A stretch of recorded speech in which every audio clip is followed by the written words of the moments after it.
Terima kasih masih bersama kami. Saya Maida Pelfrina di Rumah Pemilu. Saudara, hasil survei Litbang Kompas tentang elektabilitas partai politik menunjukkan bakal ada 7 partai politik yang akan lolos ke parlemen bila pemilu diadakan saat survei berlangsung. Survei digelar pada 27 Juli hingga Agustus 2023 dari 9 partai yang ada saat ini di Senayan.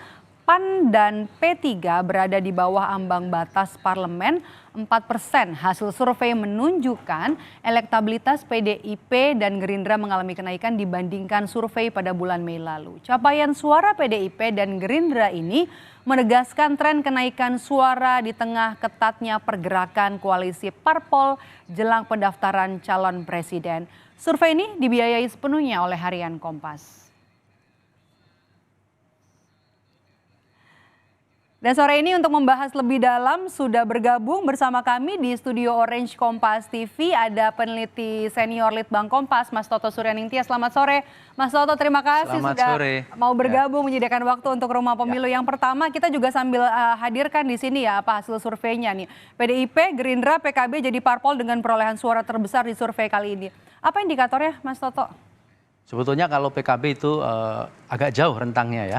Sebetulnya yang tinggi adalah PDIP dan Gerindra. Jadi dua partai ini dia berhasil mempertahankan kenaikannya selama beberapa periode ini. Dan bahkan kalau Gerindra ini kalau kita ukur dia angkanya tertinggi dalam survei kami ya. Sejak Januari 2015. Jadi sejak kira-kira 8 tahun yang lalu. Untuk PDIP dia tertinggi sejak Oktober tahun lalu.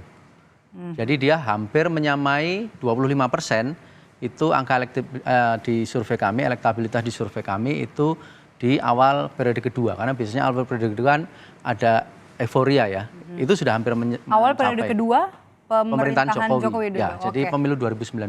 Ini sebenarnya kan data untuk bulan hasil survei untuk bulan Agustus ya. Betul. Kalau untuk bulan Mei-nya sebenarnya tidak terpaut jauh untuk PDI Perjuangan. Selisih 1%. Ya 23,3 jadi 24,4. Kemudian juga Gerindra dari 18,6 naik 18,9 gitu. Kalau indikatornya tadi apa aja sih Mas Toto? Pertama trennya ya. Trennya dia meskipun agak fluktuatif itu dia naik terus dan ini tertinggi untuk Gerindra ya.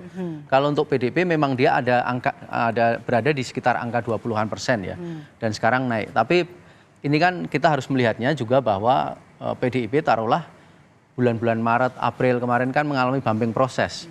Di mana pencapresan Ganjar Pranowo kan kesandung kasus U20, tapi PDIP-nya masih bisa tetap meningkat trennya. Jadi itu yang menjadi indikator bahwa memang kedua partai ini yang paling banyak meraup keuntungan dari ketatnya persaingan menjelang 2004 ini dalam konteks pencapresan. Oke, kalau Gerindra sendiri kan di Harian Kompas ditulis di sini, jika ditarik garis lurus elektabilitas Gerindra naik cukup signifikan selama 8 tahun terakhir. Betul. Apa penyebabnya? Pertama-tama Gerindra itu sudah mempunyai basis sosial yang kuat ya. Jadi PDIP, Gerindra, partai besar ini yang ada di papan atas sebetulnya sudah memiliki basis sosial yang kuat. Basis sosial itu ada basis massa juga, ada basis pemilih, ada basis ketokohan, ada basis program, ketokohan dari pimpinan partai. Karena masing-masing partai biasanya punya ketokohan. Tetapi khusus PDIP dan Gerindra dia ditopang oleh dua sosok utama. Yang satu adalah Presiden Joko Widodo, yang kedua adalah Prabowo Subianto. Nah, ketika Presiden Joko Widodo ini pemerintahnya diapresiasi, kemudian juga sosoknya dicitrakan baik, rupanya itu sejalan dengan yang terjadi di dalam elektabilitas partai yang mendukungnya. Demikian juga Prabowo Subianto dan Gerindra. Ini yang kita lihat. Ini agak berbeda misalnya dengan sama-sama partai papan atas, tetapi misalnya PKB, Golkar, dan ada satu lagi sebetulnya Demokrat. Jadi ketiga partai ini saling bertukar posisi di dalam beberapa survei kami yang terakhir. Ada kalanya kemarin Demokrat yang nomor 3, ada kalanya Golkar yang nomor 3. Kali ini PKB yang dia naik cukup tinggi tapi masih ada di rentang 7%. Kita balik lagi soal PDIP dan Gerindra. Apakah elektabilitas ini sebenarnya turut juga dipengaruhi pencalonan Ganjar oleh PDI Perjuangan dan juga Prabowo Subianto oleh Gerindra? Mas Toto. Kalau dilihat dari elektabilitas Ganjar yang dalam survei ini juga naik, itu sejalan. Sejalan dengan partai. Ya, pertama itu. Yang kedua juga sejalan dengan komponen terbesar atau komposisi terbesar dari pemilih PDIP itu memilih Ganjar, ada sekitar 62%. Sama juga komposisi dari Gerindra. Jadi Pak Prabowo juga naik tipis, Gerindra juga naik tipis. Komposisinya juga sama, 62-63% itu pemilih Gerindra, itu memilih Prabowo Subianto. Jadi di sini istilahnya straight ticket voting. Jadi apa yang dipilih oleh partai politik dalam ini capres yang direkomendasikan, yang didukung, yang diusung, itu juga didukung oleh para pemilihnya. Dan ini kita lihat di dalam dua partai ini. Ini berbeda dengan misalnya PKB, Golkar dan Demokrat, di mana kita mau bahas papan tengah nanti habis ini. Straight ticket votingnya lebih rendah. Oke, kita akan geser ke papan tengah, partai ada di papan tengah yang ada di parlemen, Demokrat, PKS, dan juga Partai Nasdem. Kalau ini faktor-faktornya apa aja nih Mas? Tapi kalau kita lihat dulu nih, untuk di Mei, perbandingan pada survei terakhir Mei itu Demokrat sebenarnya turun ya 1% ya, dari 8 menjadi 7%. Ya. Kemudian juga PKS naik tinggi dari 3,8 jadi 6,3 dan juga Nasdem sedikit turun dari 6,3 jadi 5,9. Apa faktor-faktornya Mas? Sebetulnya kalau Demokrat ini bumping prosesnya banyak. Demokrat dalam survei kami beberapa waktu lalu sempat di atas 10%, jadi 12% lebih ya waktu itu.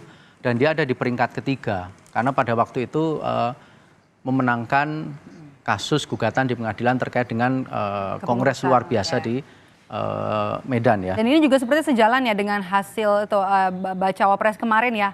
AHY juga sempat turun kan kalau kita AHY sempat turun tapi sekarang naik. Jadi ini berbeda. Pada waktu Demokrat naik tinggi setelah memenangkan kasus gugatan, pada saat itu elektabilitas partainya naik tinggi, elektabilitas AHY belum naik, belum terbangun. Tapi memang saat itu belum kuat tentang pencalonan AHY dipasangkan dengan Anies Baswedan. Sementara untuk PKS, ini memang kalau kita lihat konsolidasi